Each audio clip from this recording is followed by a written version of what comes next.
ചേച്ചി ഇപ്പൊ സംസാരിക്കാൻ ഒട്ടും സമയമില്ല. ഞാനും കുട്ടിച്ചേട്ടനും കൂടി ആശ്രമത്തിലോട്ട് പോവാ. ഏത് ആശ്രമമെന്നോ? അപ്പൊ പത്രത്തിലൊന്നും വായിച്ചില്ലേ? സ്വാമി ശിവൻ വിജി. ശിവന്റെ ഭാര്യ ആരാണ്? പറ, നിങ്ങൾ പറ. പാർവതി അല്ലേ? പക്ഷേ ഈ പാർവതിയുടെ അവതാരമായിട്ട് ജീവിക്കുന്ന ഒരു സ്ത്രീ ഈ ഭൂമിയിലുണ്ട്. നമുക്കെന്തായാലും വിളിക്കകത്തുണ്ടെന്ന് തോന്നുന്നു. അമ്മേ, അമ്മേ. അയ്യോട് ചാക്കു, നീയാണോ? പേര് മാറ്റി ശിവൻ പറഞ്ഞതാണ്. നീ ഇനിയും വിജി മോഹൻ അല്ല, ശിവൻ വിജിയാണ്. ഓരോ ദിവസം ഓരോ കളറാണ് മാറുന്നത്. ഇന്നിപ്പോ ഏത് കളറാണ് അമ്മേ? ഇന്ന് സ്വർണത്തിന്റെ കളർ. ഇന്ന് രാവിലെ സ്വർണത്തിന്റെ കളറായിരുന്നു. ഇന്നിപ്പോ ഇച്ചിരി കളർ മാറി മാറി വരുന്നു.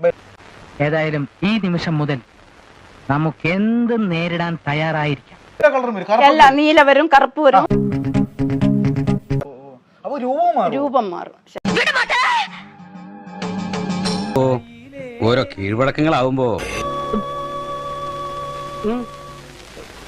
അർത്ഥനാഥമാന്ന് പറഞ്ഞു ജ്യോതിഷര്. അർത്ഥനാഥമാ ഞാൻ. പാതി അമ്മയും പാതി പ്രിയനും. അതാണ് ഇപ്പൊ സംശയം. അതെ, ഞാനിപ്പോ എങ്ങനെയാ സ്വാമി ആയിരുന്നു അല്ലേ? ഞാൻ പറഞ്ഞുതരാം.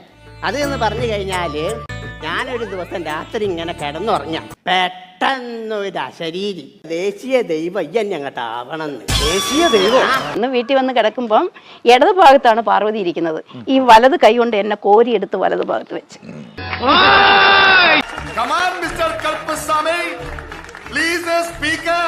വലത് ഭാഗത്ത്. ഉടനെ ഞാൻ രാവിലെ എണീറ്റ് ചോദിച്ചു, അയ്യോ പാർവതിക്കൊപ്പം എനിക്ക് എന്തിനാ സ്ഥാനം തന്നേന്ന്. എന്നെ തല്ലാനല്ലെന്ന് സത്യം ചെയ്ത ഞാൻ വരാം. ശിവനെ കൊണ്ടാണ് രൂപം മാറും ശരീരത്തിന്. ഭയങ്കര സംഭവം. ചില സമയത്ത് ഇങ്ങനെ ചുരിദാറിട്ടുണ്ട് ആരും അറിയത്തില്ല. എന്തൊരു സ്ത്രീ അവര്. പട്ടുസാരി കിട്ടിയിട്ട് അടങ്ങി. നമുക്ക് ഇത്രയും കഴിവുണ്ടായിട്ട് എന്തുകൊണ്ട് ഭർത്താവിന് അസുഖത്തിൽ രക്ഷപ്പെടുത്താൻ പറ്റില്ല? അത് ഉത്തരം പറ. അത് പറങ്ങട്.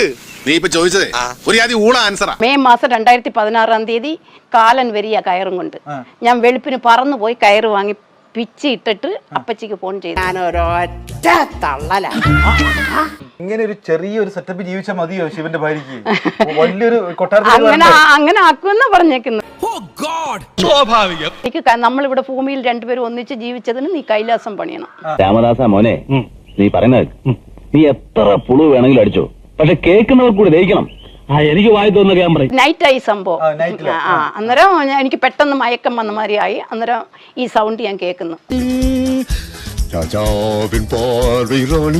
പറയുന്ന ഇഷ്ടമുള്ള വിഷയം എന്തോ?